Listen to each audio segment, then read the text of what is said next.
नमस्कार दोस्तों, आप सभी का फिर से एक बार स्वागत है हमारे साथ इस एग्जाम एजुकेशन के प्लेटफॉर्म पर। और आज हम बात करने जा रहे हैं डायमेंशनल एनालिसिस पे, जिसको हम लोग हिंदी में बोलते हैं विमीय विश्लेषण। तो आखिर ये जो विमीय विश्लेषण है क्या, हमने आपको जो लास्ट क्लास में कुछ पढ़ाया था, जिसमें हमने आपको बताया था कि जो फिजिकल क्वांटिटीज होती हैं वो 3 प्रकार की होती हैं। जिसमें हमने आपको फर्स्ट बताया था फंडामेंटल फिजिकल क्वांटिटीज, जिनको हम लोग हिंदी में बोल रहे थे मूल भौतिक राशियाँ। सेकंड बताया था हमने आपको डायरेक्ट फिजिकल क्वांटिटीज, जिनको हम लोग हिंदी में बोल रहे थे व्युत्पन्न भौतिक राशियाँ। और थर्ड बताया था हमने आपको सप्लीमेंट्री फिजिकल क्वांटिटीज, जिनको हम लोग हिंदी में बोल रहे थे पूरक भौतिक राशियाँ। तो जो डायरेक्ट फिजिकल क्वांटिटीज जो होती थी, जिसको हम लोग बोलते हैं व्युत्पन्न भौतिक राशियाँ, वो फंडामेंटल फिजिकल क्वांटिटी से ही मिलकर बनी होती हैं। जो उनकी फंडामेंटल यूनिट होती है उसी से मिलकर बनी होती है। कौन सी? Direct physical quantities. तो जितनी भी जो डायरेक्ट फिजिकल क्वांटिटीज हैं, इन ये जो फंडामेंटल फिजिकल क्वांटिटीज की जो यूनिट से मिलकर बनी हुई है, अब यूनिट का जो पावर होता है उस पावर को हम लोग क्या बोलते हैं? डायमेंशन बोलते हैं। और समझते हैं कैसे बोलते हैं। जैसे देखो, सबसे पहले हमने ले लिया क्या है? स्पीड। हमको पता है स्पीड का फॉर्मूला क्या होता है? डिस्टेंस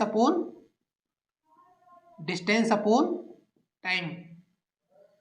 तो स्पीड जिसको बोलते हैं चाल, चाल इज इक्वल टू क्या होता है? दूरी अपॉन समय। तो दूरी को हम लोग डिस्टेंस में काउंट करते हैं और टाइम को, टाइम है ही, तो इसको हम ऐसे भी लिख सकते हैं, डिस्टेंस को किस में काउंट करते हैं हम लोग? लेंथ में। किस में? लेंथ। और नीचे क्या है? ये टाइम है। तो हम स्पीड को ऐसे भी लिख सकते हैं,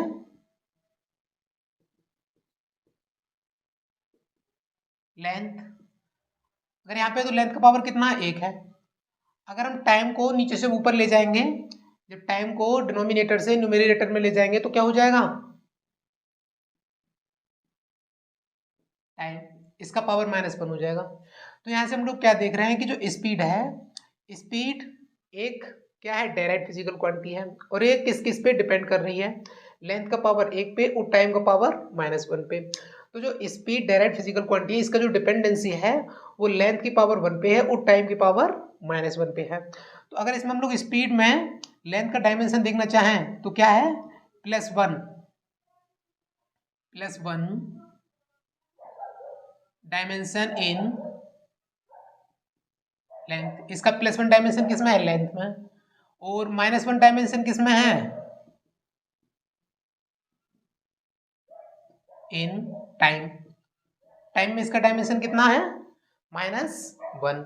तो इस तरीके से जो पावर होती है इसका, जो फंडामेंटल यूनिट्स का जो पावर होती है, जैसे आगे समझते हैं। दूसरा, जैसे मान लो क्या है? वेलोसिटी है। वेलोसिटी क्या है? एक फिजिकल क्वांटिटी है। अब जो वेलोसिटी का जो फॉर्मूला होता है हमको पता है क्या होता है? Displacement upon time. और डिस्प्लेसमेंट आपको पता है, डिस्प्लेसमेंट क्या है? The shortest path from initial position to final position. तो डिस्प्लेसमेंट को हम लोग किस में काउंट करते हैं? लेंथ में। और अपन क्या है? टाइम। तो ये जो लेंथ है, लेंथ को हम लोग जो फंडामेंटल यूनिट में किससे नोट करते हैं? एल से। और उसके अपन जो टाइम है, टाइम को किससे नोट करते हैं? टी से। अगर हम लोग वेलोसिटी को v से रिप्रेजेंट करें, किससे? v से, तो आप देख रहे हैं एल का पावर तो 1 है ही ऑलरेडी। अभी नीचे से t ऊपर जाएगा तो उसका पावर कितना हो जाएगा? -1। t का पावर कितना हो गया? -1 हो गया है। तो l का पावर 1 और t का पावर -1। तो अगर इसमें हम देखें कि जो वेलोसिटी में जो लेंथ का डायमेंशन है वो 1 है, और जो टाइम है, टाइम का डायमेंशन कितना है? -1 है। और ऐसे ही अगर आप एक्सीलरेशन में देखना चाहो, इसमें एक्सीलरेशन में, जिसको हम लोग हिंदी में क्या बोलते हैं? त्वरण। और एक्सीलरेशन का आपको पता है क्या होता है? Change in velocity upon change in time. तो आप देखो, जो चेंज इन वेलोसिटी है, तो वेलोसिटी में से वेलोसिटी घटाएंगे तो वेलोसिटी ही आएगा, और नीचे टाइम है ही ऑलरेडी। तो जो वेलोसिटी का अगर डायमेंशन देखेंगे हम यहाँ से, तो एक्सीलरेशन को हम लोग ऐसे देख लेंगे। तो जो वेलोसिटी का डायमेंशन देखेंगे तो क्या है था? हमारे पास आ गया था यहाँ से L1 t -1। और टाइम का क्या होता है? t। तो एक्सीलरेशन का फाइनली डायमेंशन क्या हो जाएगा? L1 t -1 तो ऑलरेडी ऊपर है।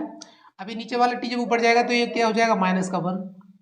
तो क्या हो जाएगा? a is equal to L t का -1 और t का -1, t का -2 हो जाएगा। तो ये क्या बन गया है पूरा? ये एक्सीलरेशन का डायमेंशनल फॉर्मूला भी बन गया,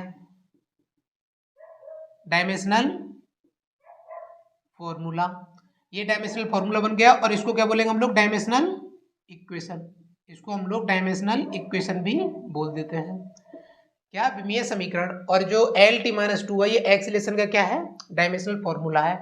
अगर इसमें डायमेंशन पूछा जाए कि एक्सीलरेशन में लेंथ का डायमेंशन कितना है, लेंथ का डायमेंशन 1 है, और जो टाइम है, टाइम का डायमेंशन कितना है, -2 है।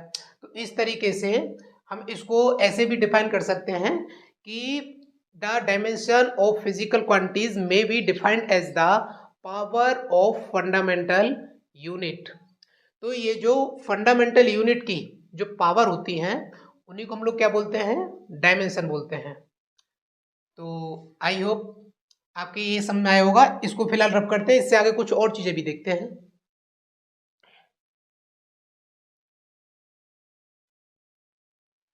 अगर हम मान लो कि जैसे कोई वॉल्यूम, कौन सा वॉल्यूम फिजिकल क्वांटिटी ले लेते हैं, और ये कौन सा वॉल्यूम क्या है, डायरेक्ट फिजिकल क्वांटिटी है। वॉल्यूम क्या होता है, लंबाई इंटू चौड़ाई इंटू ऊंचाई, सभी को किस में नापते हैं, लेंथ, लेंथ टाइप से नापते हैं, सभी किस में आते हैं, मीटर में नापते हैं। तो क्या लिख देंगे इसको, length into length into length, इसको भी बड़ा एल बना लेते हैं, लेंथ।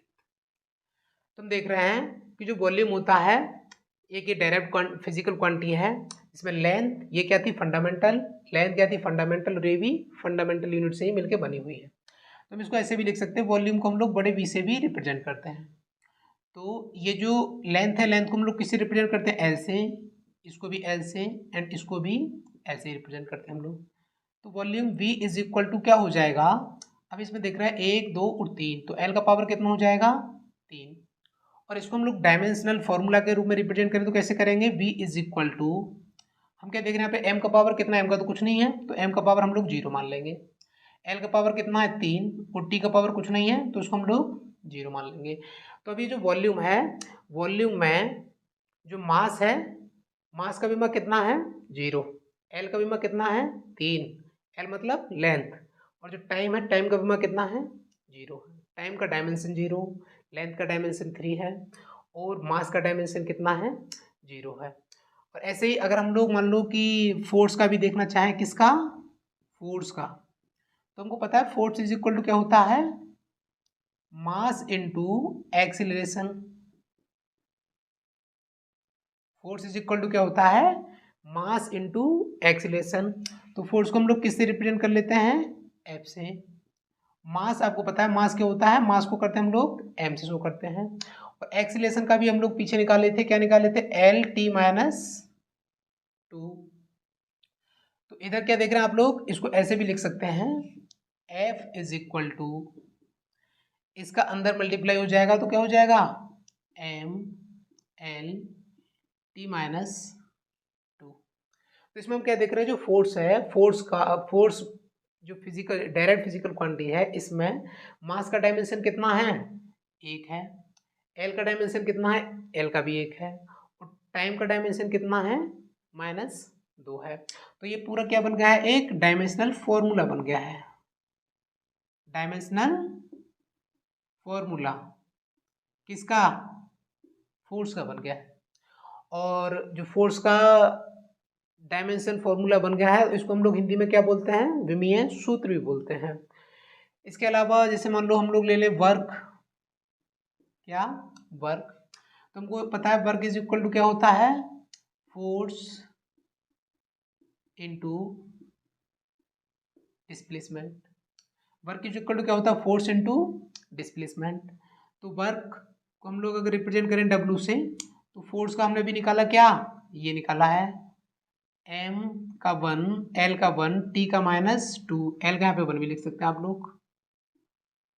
और डिस्प्लेसमेंट को किस में नापते हैं आप लोग, लेंथ में। लेंथ को कैसे लिख देंगे हम लोग, L, जब इसका अंदर मल्टीप्लाई करते हैं तो क्या हो जाएगा, W is equal to M L का एक ये रहा और एक ये रहा, तो L का 2 हो जाएगा, T का -2 हो जाएगा। तो यहाँ से हमारे फाइनली हमारे पास क्या गया है, जो वर्क है, वर्क का जो वर्क में जो मास का डायमेंशन है 1 है, और जो लेंथ का डायमेंशन है वो 2 है, और जो टाइम है उसका डायमेंशन कितना है, -2 है।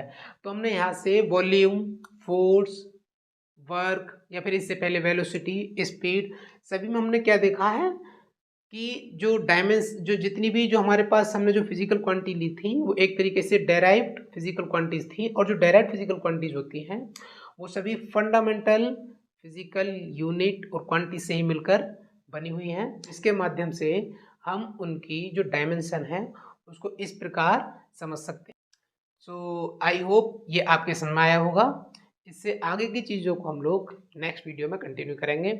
आप सभी का हमारे साथ जुड़ने के लिए बहुत बहुत शुक्रिया। Thank you.